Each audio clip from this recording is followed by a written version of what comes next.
اللہ تعالیٰ نے شاہ فرمایا وَذْكُرْ فِي الْكِتَابِ موسیٰ، فرمایا کہ اے حبیب علیہ السلام اس قرآن مجید میں موسیٰ علیہ السلام کا تذکرہ کیجئے۔ کتنے پیارے کتنے نیک بندے ہیں میرے رب کے کہ سورت کا آغاز کیا تو پہلے حضرت زکریا کا تذکرہ کیا، پھر حضرت یحییٰ کا تذکرہ کیا، پھر حضرت مریم کا تذکرہ کیا، پھر حضرت عیسیٰ کا تذکرہ کیا، پھر حضرت ابراہیم علیہ السلام کا تذکرہ کیا، اور حضرت اسحاق کا تذکرہ کیا، حضرت یعقوب کا تذکرہ کیا۔ اب رب ذوالجلال فرماتا ہے کہ اے حبیب قرآن میں حضرت موسیٰ کا تذکرہ بھی بیان فرما دیں۔ یہ تذکرے ہیں جو ہمیں سیدھی راہ پہ لے کے جاتے ہیں۔ اللہ اکبر۔ فرمایا کہ قرآن مجید میں حضرت موسیٰ علیہ السلام کا تذکرہ کریں۔ رسولوں میں سے 5 رسول اعلیٰ ہیں، 5 رسول عرفہ ہیں، 5 رسول بلند ہیں۔ ان میں سے سب سے پہلے میرے اور آپ کے آقا صلی اللہ تعالیٰ علیہ وسلم، حضور کا مقام رسولوں میں بھی بڑا اعلیٰ۔ اس کے بعد حضرت ابراہیم علیہ السلام، اس کے بعد حضرت نوح علیہ السلام، اس کے بعد حضرت موسیٰ علیہ السلام، اس کے بعد حضرت عیسیٰ علیہ السلام۔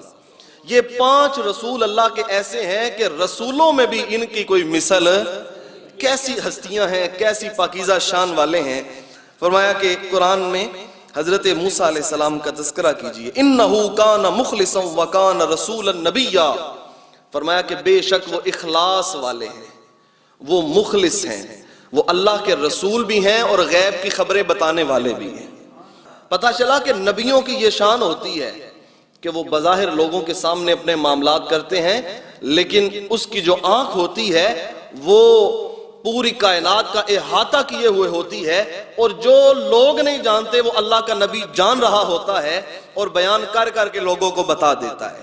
فرمایا حضرت موسیٰ علیہ السلام کی بڑی شان ہے کہ وہ اخلاص والے، دعا کریں اللہ ہمیں بھی اخلاص عطا فرمائے۔ اس کا مطلب یہ ہے کہ یہ جو اخلاص ہے نا، مخلص ہونا، یہ پیغمبرانہ شان ہے، نبیوں کا شیوا ہے، رسولوں کا شیوا ہے کہ وہ مخلص ہوتے ہیں۔ اور یاد رکھیے جب انسان اپنے کسی بھی مشن کے ساتھ مخلص ہو جاتا ہے نا، اللہ سارے رستے آسان فرما دیتا ہے۔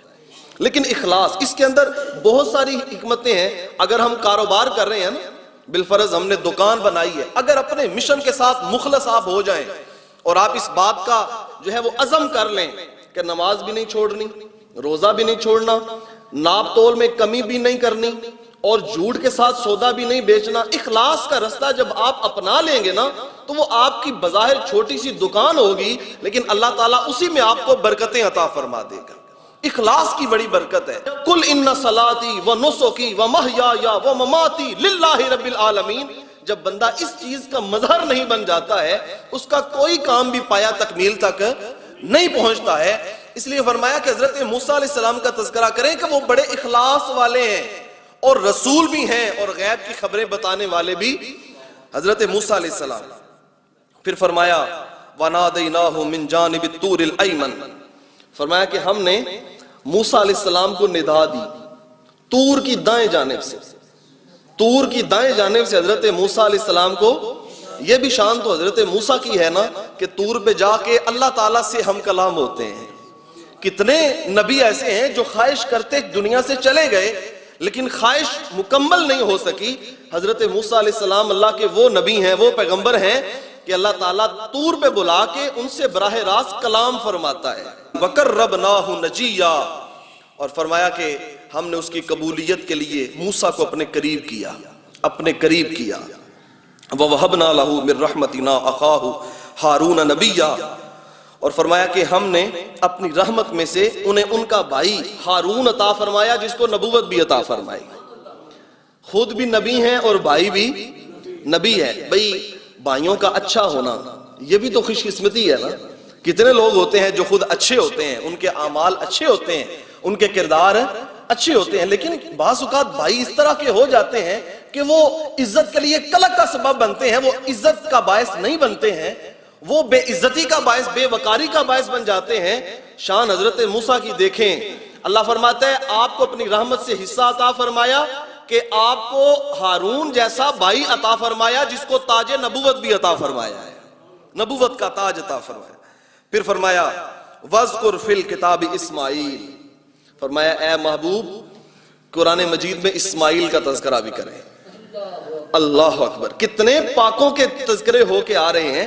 اور پھر آگے حضرت اسماعیل علیہ السلام کا. اور جانتے ہیں حضرت اسماعیل علیہ السلام وہ ہستی ہیں کہ جب ان کے ابا حضرت ابراہیم علیہ السلام نے کہا اے بیٹے اللہ کی طرف سے حکم ہے کہ میں تیری گردن پہ رکھ کے چھری چلا دوں، تو کیا رائے ہے تیری، تو اس بارے میں کیا کہتا ہے؟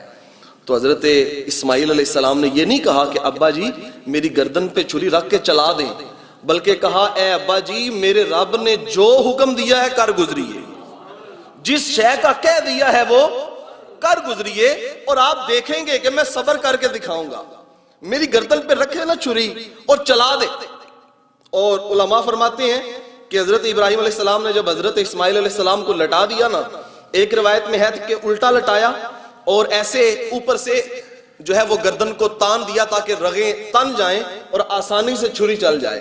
اللہ اکبر. دیکھو نا اللہ کی راہ میں بیٹا قربان کرنے کا کیا انوکھا انداز ہے حضرت ابراہیم علیہ السلام کا. اور حضرت اسماعیل علیہ السلام لیٹے ہوئے ہیں، کہتے ہیں ابا جی آنکھوں پہ پٹی باندھ لینا اپنی بھی، تاکہ مجھے تڑپتا ہوا دیکھیں گے تو کہیں اللہ کا حکم پورا کرنے میں آپ کو دیر نہ ہو جائے. پھر جب رسیوں سے جکڑے گئے، خود اپنی آنکھوں پہ پٹی حضرت ابراہیم علیہ السلام نے باندھ لی، بیٹے کو جکڑ لیا. اتنے میں حضرت اسماعیل علیہ السلام نے کہا ابا جی میری رستیاں کھول دیں. کہا بیٹا کیا بات ہے، پروگرام بدل گیا ہے؟ کہا پروگرام نہیں بدلا، آپ مجھے رسیوں سے جگڑ کے ذبح کریں گے تو ہو سکتا ہے کل کو آنے والا مورخ یہ لکھے کہ باپ ذبح کرنا چاہتا تھا، بیٹا ذبح ہونا نہیں چاہتا تھا، اس لیے رسیوں سے باندھ کے ذبح کیا ہے. کہا میری رسیاں کھول دیں، مجھے آپ تڑپتا ہوا بھی نہیں پائیں گے، میں صبر کر کے دکھا دوں گا، آپ جیسے چاہیں میری گردن پہ چھری چلا دیں، میں اللہ کی بارگاہ سے صبر کی امید کرنے والا ہوں. رسیاں بھی کھولی گئیں، پھر گردن کو تان دیا گیا. پھر جب چھری گردن پہ چلائی تو کاٹتی نہیں، حضرت اسماعیل علیہ السلام کا گلا نہیں کاٹا. دیکھا کہ یہ چھری چل کیوں نہیں رہی، تو وہ چھری ایک پتھر پہ حضرت ابراہیم علیہ السلام نے ماری. کہا کہ اے چھری تجھے کیا ہے، تو کاٹتی کیوں نہیں؟ تو وہ چھری زبان حال سے پکار کے بولی اے ابراہیم جس رب نے آگ کو جلانے سے منع کر دیا تھا، آج اسی رب نے مجھے کاٹنے سے منع کر دیا ہے. کاٹنا بھی منع کر دیا ہے، میں کیسے کاٹوں، حکم ہی نہیں. پھر دوبارہ کہا یہ شیطان کا وار نہ ہو، پھر دوبارہ سے لٹایا، پھر دوبارہ سے چھری چلائی. جب چھری چل گئی خوش ہو گئے. ایک طرف وہ محبت کے جذبات تھے کہ بیٹا ذبح کیا ہے، اور دوسری طرف خوشی کی رب کا حکم پورا ہو گیا ہے. جب دیکھا تو حضرت اسماعیل علیہ السلام کھڑے مسکرا رہے ہیں اور جنتی دمبا کٹ گیا ہے. پھر حضرت ابراہیم علیہ السلام کی بارگاہ میں ایک ندا آئی، اور رب فرماتا ہے کہ ہم نے اس وقت ابراہیم کو ندا دی کہ ابراہیم واہ واہ کیا بات ہے، تو نے تو اپنے بیٹے کو ذبح کرنے کا خواب بھی سچا کر کے دکھا دیا ہے، سچا کر دیا ہے. وہ حضرت اسماعیل علیہ السلام. کہا اے میرے حبیب اسی اسماعیل کا جو اتنے پاک ہوں، جو اتنے نیک ہوں، پھر ان کے تذکرے بھی تو پاک ہوتے ہیں نا. کہا قرآن میں حضرت اسماعیل علیہ السلام کا تذکرہ کریں. پھر فرمایا انہو کان صادق الوعد وکان رسول النبی. فرمایا کہ حضرت اسماعیل علیہ السلام کی یہ شان ہے کہ وہ وعدے کے سچے ہیں، وعدے کے سچے ہیں، وعدے کے پاسدار ہیں. پیغمبرانہ شان ہے یہ کہ بندہ وعدہ کرے اور پھر اس کو پورا کرے، عہد کرے پھر بے وفائی نہ کرے بلکہ وفا کر کے دکھا دے. کچھ بھی ہو جائے، گردن کٹتی ہے تو کٹ جائے، خود اپنا آپ لٹتا ہے تو لٹ جائے، لیکن جو وعدہ کیا ہے، جو زبان دے دی ہے، اس زبان سے کبھی بھی انسان پیچھے. یہ بھی پیغمبرانہ شان ہے. اللہ تعالیٰ نبیوں کی یہ صفتیں بیان فرماتا ہے. جو بندہ وعدہ پورا کرتا ہے وہ حضرت اسماعیل علیہ السلام کی سنت ادا کر رہا ہے. کتنی اچھی خصلتیں ہیں جو رب تعالیٰ اپنے نبیوں کی بیان فرما رہے اور ہماری تربیت ہو رہی ہے. ہمیں بتایا جا رہا ہے، کہیں بتایا جا رہا ہے اپنے اندر اخلاص پیدا کرو کہ اللہ کے نبی اخلاص والے، کہیں فرمایا جا رہا ہے کہ اپنے وعدے کے سچے ہو جاؤ کہ اللہ کے نبیوں کی یہ شان ہے کہ وہ وعدہ خلافی نہیں کرتے. اور فرمایا وکان رسول النبی. اور حضرت اسماعیل علیہ السلام کو بھی ہم نے رسالت بھی عطا فرمائی، نبوت بھی عطا فرمائی. کیسے کاٹ سکتی تھی وہ چھری کہ حضرت ابراہیم علیہ السلام نے جب کہا تھا کہ اے اللہ مجھے میری ذریت میں امامت عطا فرما، میری ذریت میں امامت عطا فرما دے، تو اللہ تعالیٰ نے پھر کہا کہ اے ابراہیم ٹھیک ہے، لا ینال عہد الظالمین، کہا اے ابراہیم تیری بات قبول ہو گئی، تیری دعا مان لی گئی ہے، اب یہ ہے کہ جو ظالم ہوں گے وہ امام نہیں بنیں گے، لیکن جو تیری راہ پہ چلنے والے ہوں گے ہم انہیں امامت عطا فرما دیں گے۔ پھر ایسی امامت، حضرت ابراہیم علیہ السلام کے دو صاحبزادے حضرت اسماعیل اور حضرت اسحاق، اب امامت کا حال دیکھیں، حضرت اسماعیل علیہ السلام کی لڑی سے آگے ان کی نسل سے میرے اور آپ کے آقا رحمت للعالمین، دو جہانوں کے شہنشاہ اور امام الانبیاء تشریف لائے، اور ایک بیٹا تھا حضرت اسحاق، پھر حضرت اسحاق سے وہ لڑی چلی، حضرت اسحاق کے بیٹے حضرت یعقوب بھی نبی، حضرت یعقوب کے بیٹے حضرت یوسف بھی نبی، پھر اسی لڑی سے حضرت موسیٰ بھی نبی، اسی لڑی سے حضرت عیسیٰ بھی نبی۔ یہ اتنا مقام اللہ تعالیٰ نے ابراہیم علیہ السلام کو عطا فرمایا، لیکن یہ جو مقام ملا ہے یہ بہت بڑا امتحان دے کے ملا ہے۔ اس لیے کہا کہ یہ رسول بھی ہیں، یہ نبی بھی ہیں، لیکن اس کا پس منظر دیکھو تو محنت تو کرنا پڑتی ہے۔ وہ کیا کہتے ہیں ہمارے معاشرے میں، کچھ پانے کے لیے کچھ کھونا پڑتا ہے، کچھ کرنا پڑتا ہے، کچھ محنت، اپنا آپ گواؤ گے تو پھر ہی تینوں لبدیاں آپ گواچے تے سانو خبر نہ کوئی۔ کہتے ہیں جب کچھ حاصل کرنا ہوتا ہے تو پھر اپنی ہستی، تیرے ہوندیاں سوندیاں محبوبہ میں کافر ہوواں جے میں ہوواں۔ جب اپنی ہستی ختم ہو گئی، کہا آپ میرے رب کا جو حکم ہے وہ میں نے پورا کر دیا ہے۔ اب رب فرماتا ہے ابراہیم تو نے میرا حکم پورا کیا ہے، میں نے قیامت تک آنے والے لوگوں کے لیے تیری نسل میں امامت بھی رکھ دی، اب آنے والی نسلیں بھی تیرا بھی ادب کریں گی اور تیری نسل سے ہم امام پیدا کرتے رہیں گے۔ فرمایا کہ ابراہیم علیہ السلام کے بیٹے اسماعیل کو رسالت بھی عطا فرمائی، نبوت بھی عطا فرمائی۔ وَكَانَ يَأْمُرُ أَهْلَهُ بِالصَّلَاةِ وَالزَّكَاةِ۔ توجہ چاہوں گا میں آپ کی، اللہ تعالیٰ نے شاہ فرمایا اسماعیل علیہ السلام کی یہ بھی خاصیت تھی کہ وہ اپنے گھر والوں کو نماز کا حکم بھی دیتے تھے اور زکوٰۃ کا حکم بھی دیتے تھے۔ کس کو دیتے تھے؟ بولیے کس کو؟ ویسے کیا خیال ہے، ذرا مشکل کام نہیں اس زمانے میں، لوگوں کے لیے تقریریں، لوگوں کے لیے واعظ، لوگوں کے لیے بڑے بڑے لمبے خطابات، لوگوں کے لیے سب کچھ، لیکن وہ کہتے ہیں چراغ کے نیچے اندھیرا۔ خود نمازی لوگوں کو بناتے چلے جاؤ، خود لوگوں کو دعوت کرو، تبلیغ کرو، سب کچھ کرو، لیکن گھر میں جا کے دیکھو تو گندگی تو گھر میں پڑی ہے۔ حضرت اسماعیل علیہ السلام کی یہ خصلت بیان فرمائی میرے رب نے کہ سب سے، اور میرے رب نے میرے حبیب کو بھی حکم دیا وَأَنذِرْ عَشِيرَتَكَ الْأَقْرَبِينَ، محبوب اپنے قرابت داروں کو ڈرائیں، سب سے پہلے اپنے قرابت داروں کو، اپنے رشتہ داروں کو ڈرائیں۔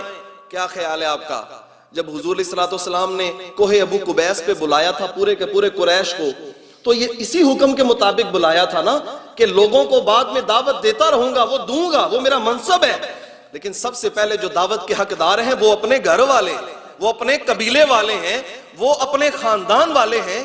تو کہا کہ اسماعیل علیہ السلام کی یہ شان ہے کہ وہ اپنے گھر والوں کو نماز کی بھی وصیت کرتے ہیں اور زکوٰۃ کا بھی حکم دیتے ہیں۔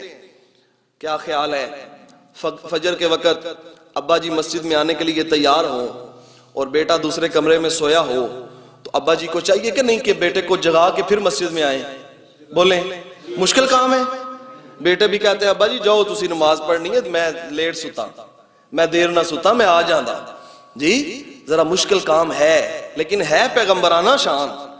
پھر جتنا مشکل کام ہے اجر بھی اتنا ہی ہے نا۔ حضرت اسماعیل علیہ السلام کے بارے میں رب فرماتا ہے یہ وعدے کے بھی سچے ہیں، یہ رسول بھی ہیں، یہ نبی بھی ہیں، اور پھر فرمایا یہ اپنے گھر والوں کو نماز کا حکم بھی دینے والے ہیں اور زکوٰۃ کا حکم بھی۔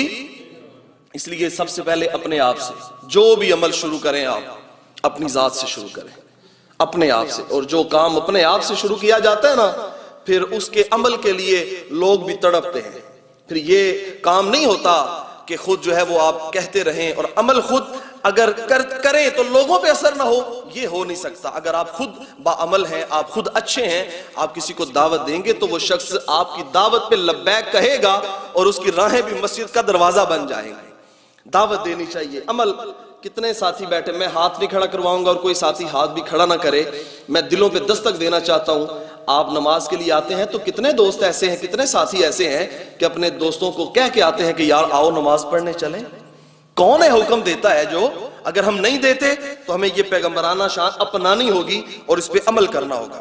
پھر فرمایا کہ وَكَانَ عِنْدَ رَبِّهِ مَرْضِيًّا، اور ہاں حضرت اسماعیل علیہ السلام اللہ کے ہاں بڑے پسندیدہ ہیں، اللہ کے ہاں بڑے محبوب ہیں، اللہ کے ہاں بڑے پسند کیے گئے ہیں۔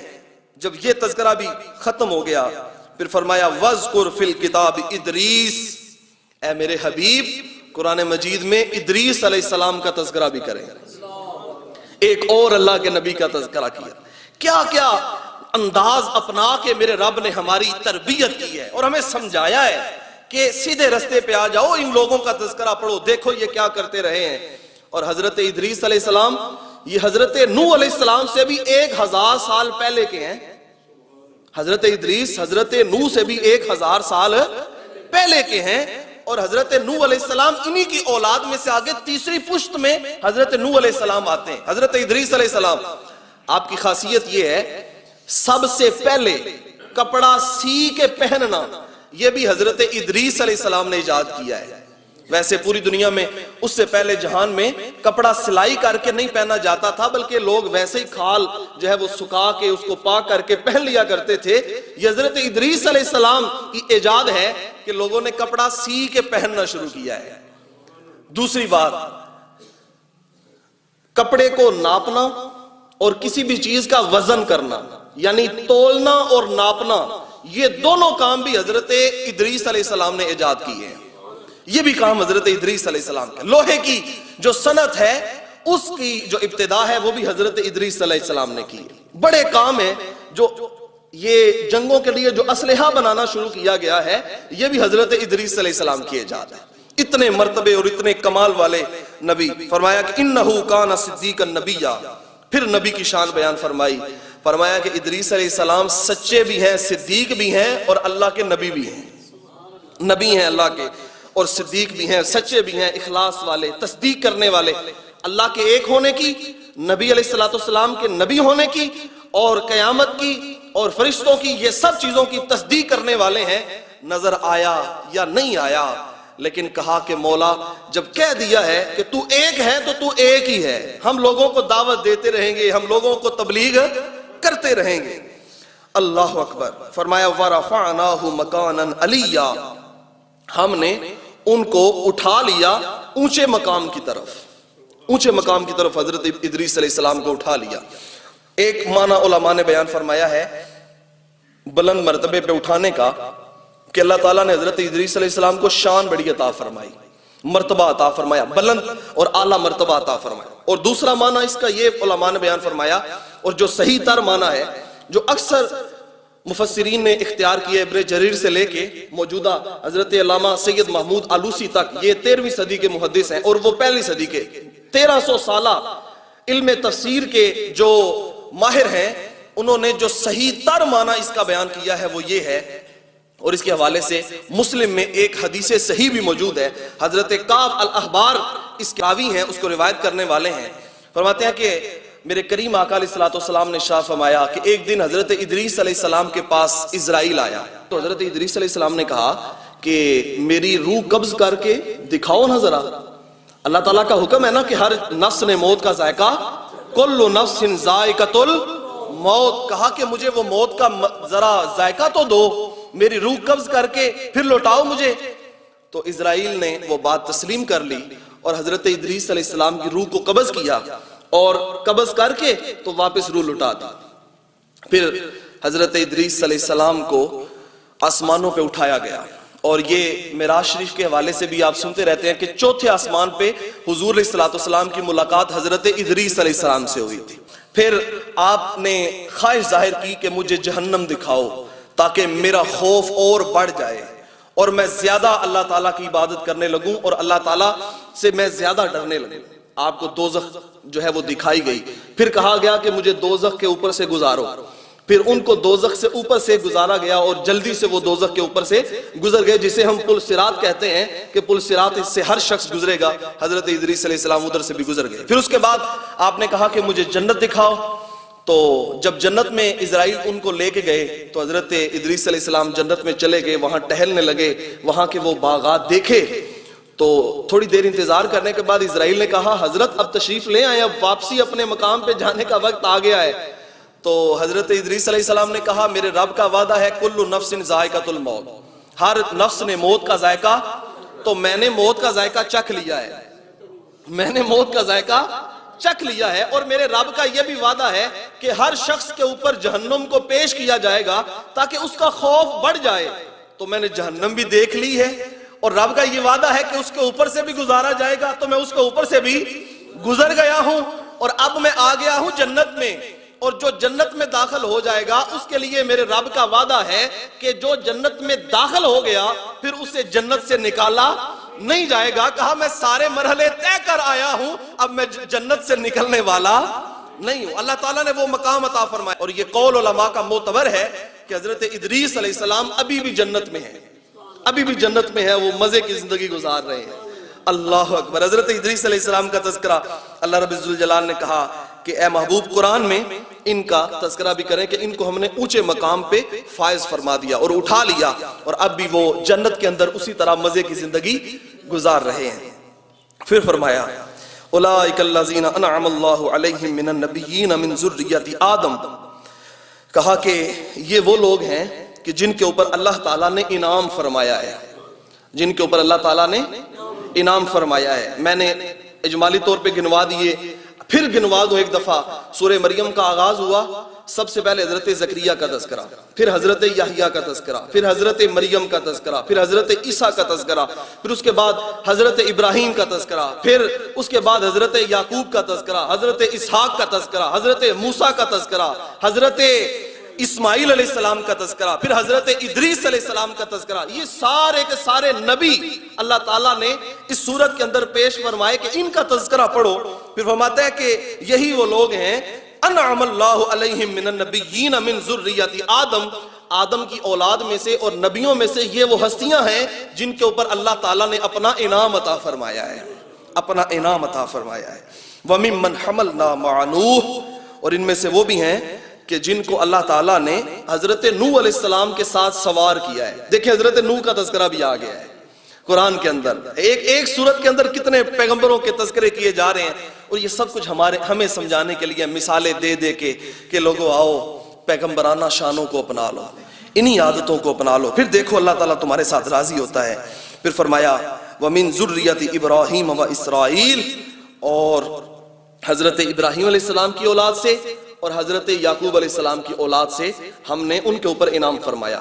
اصل میں یہ اسرائیل جو بنی اسرائیل کہتے ہیں نا لفظ، اسرائیل یہ جو نام ہے یہ حضرت یعقوب علیہ السلام کا نام ہے۔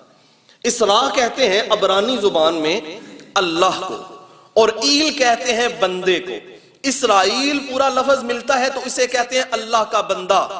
حضرت یعقوب علیہ السلام چونکہ بڑی عظمتوں والے بڑی شانوں والے تھے، اس لیے ان کی قوم کے لوگ ان کو اسرائیل کہا کرتے تھے، اور اللہ تعالیٰ نے ان کی اولاد میں نبوت عطا فرمائی، ان کو بنی اسرائیل کا نام دیا۔ اس لیے فرمایا کہ اسرائیل کی ذریت میں سے، ابراہیم کی ذریت میں سے، نوح کی ذریت میں سے، آدم کی ذریت میں سے، اور نبیوں میں سے جو لوگ ہیں جن کا تذکرہ ہوا ہے اللہ تعالیٰ نے ان کے اوپر انعام عطا فرمایا ہے۔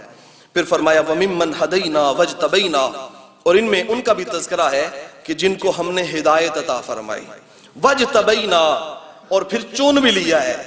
کیسے لوگ ہیں اللہ تعالیٰ کے چنے ہوئے ہیں، اتنی مخلوق میں سے اللہ تعالیٰ نے کچھ لوگوں کو مختص کر لیا ہے، فرمایا یہ ہمارے چنے ہوئے لوگ ہیں۔ اللہ اکبر۔ آگے ارشاد فرمایا اِذَا تُتْلَى عَلَيْهِمْ آیَاتُ الرَّحْمَنِ خَرُّوا سُجَّدًا وَبُكِيًّا، فرمایا کہ ان کی شان یہ ہے، یہ جو جتنی ذریت گنوائی ہے نا، حضرت ابراہیم کی ذریت، حضرت آدم کی ذریت، حضرت اسرائیل کی جو ہے وہ ذریت، اور جتنے بھی نوع انسانی میں لوگ ہیں جو نیک ہیں جن کے اوپر اللہ کا انعام ہے، ان کی شان کیا ہے؟ اللہ فرماتا ہے اِذَا تُتْلَى عَلَيْهِمْ آیَاتُ الرَّحْمَنِ، جب ان کے اوپر اللہ کی آیتیں تلاوت کی جاتی ہیں، خَرُّوا سُجَّدًا وَبُكِيًّا، وہ گر پڑتے ہیں اللہ کی بارگاہ میں، سجدہ ریز ہو جاتے ہیں، اور آنکھوں سے اشکوں کی برسات بھی لگ جاتی ہے۔ اللہ اکبر۔ یہ کیسا منصب ہے، یہ کیسا پیار ہے۔ یہ قرآن سن سن کے روتے ہیں، جب رحمان کی آیتیں تلاوت کی جاتی ہیں تو انہیں لطف آتا ہے، انہیں مزہ آتا ہے، یہ عجیب سا کیف محسوس کرتے ہیں۔ اور میرے کریم آقا علیہ السلام کی ایک حدیث پاک ہے، حضور نے فرمایا قرآن کی تلاوت کیا کرو اور تلاوت کرتے کرتے رویا کرو۔ کیا کیا کرو؟ کتنے لوگ ہیں جو قرآن کی تلاوت کرتے ہوئے روتے ہیں؟ اللہ اکبر۔ پہلے تو سوال یہ ہے کتنے لوگ ہیں جو تلاوت کرتے ہیں، پھر سوال یہ ہے کہ کتنے لوگ ہیں جو تلاوت کرتے ہوئے روتے ہیں۔ میرے کریم آقا نے فرمایا فَإِن لَمْ تَبْكُوا فَتَبَاكُوا، ہاں اگر رونا نہ آئے تو پھر رونے کی کوشش کیا کرو۔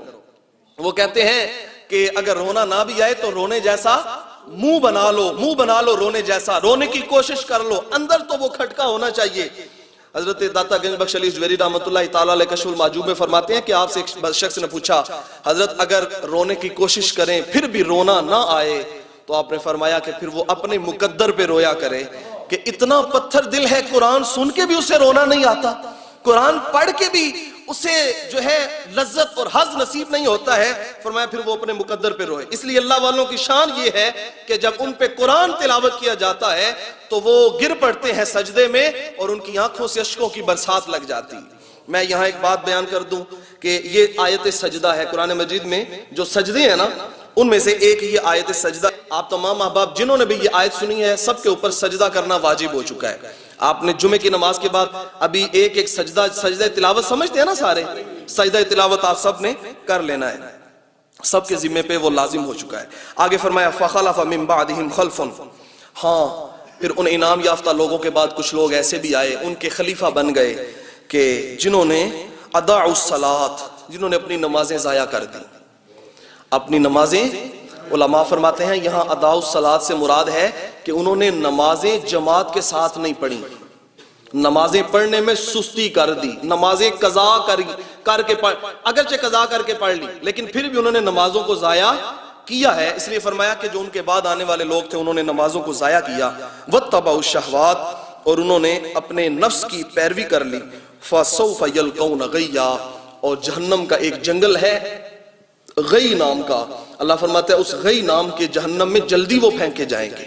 جو اپنی نمازوں کو ضائع کرتے ہیں وہ جہنم میں پھینکے جائیں گے، جماعت چھوڑتے ہیں، نماز کو قضا کر کے پڑھتے ہیں، یہ نمازیں ضائع کرنے والے چے جائے کہ نماز بالکل پڑھے ہی نہ قضا پڑھے نہ بے وقتی پڑھے، اس کی تو بات بھی اور ہے۔ اللہ فرماتا ہے جو نمازوں میں سستی کر جائے نا اس کی بھی یہ سزا ہے کہ وہ قیامت کے دن جہنم کے اندر جو غی نام کا جنگل ہے اس کے اندر اس کو گرایا جائے گا۔ اللہ اکبر، اللہ ہم سب کو محفوظ فرمائے۔